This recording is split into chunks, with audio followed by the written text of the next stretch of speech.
ഞങ്ങളുടെ വാർഡിലാണ് പേഷ്യൻ്റ് ഇല്ല, അതുകൊണ്ട് വിൽക്കാറ് സിസ്റ്റർ നാളെ എന്നെ പുള്ളോട്ട് ഡ്യൂട്ടിക്ക് വിടും. അങ്ങനെയാണ്, വേറെ വാർഡിൽ പോയി ഡ്യൂട്ടി ചെയ്യാനും ഇഷ്ടമില്ല. ഇപ്പം എന്നാ ചെയ്യുക? നാളെ എന്നൊരു സിക്ക് ലീവ് പിടിച്ചാലോ? ചോദിച്ചു നോക്കാം.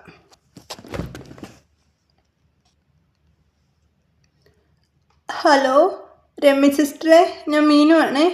എനിക്കാണ് ഇന്നലെ തൊട്ട് ഭയങ്കര പനിയാണ് സിസ്റ്ററെ. ഭയങ്കര ചുമയും ശ്വാസം മുട്ടലും. വില്ലൻ ചുമയാണെന്നാണ് തോന്നുന്നത്. എനിക്കറിയില്ല സിസ്റ്ററെ, സംസാരിക്കാൻ പോലും വയ്യ. ഇനി TB ആണോ എന്ന് എനിക്കൊരു സംശയമുണ്ട് സിസ്റ്ററെ. ആ മരുന്നൊക്കെ വാങ്ങിച്ചു സിസ്റ്ററെ. എന്നാൽ ഞാൻ നാളെ ഒരു ലീവ് എടുത്തോട്ടെ? കുഴപ്പമില്ലേ? ഒരാഴ്ച ലീവ് എടുത്തോളാനോ? Thank you sister, thank you sister, thank you so much. ടിങ്കട്ടക്കടി ടിങ്കട്ടക്കടി ടിങ്കട്ടാ.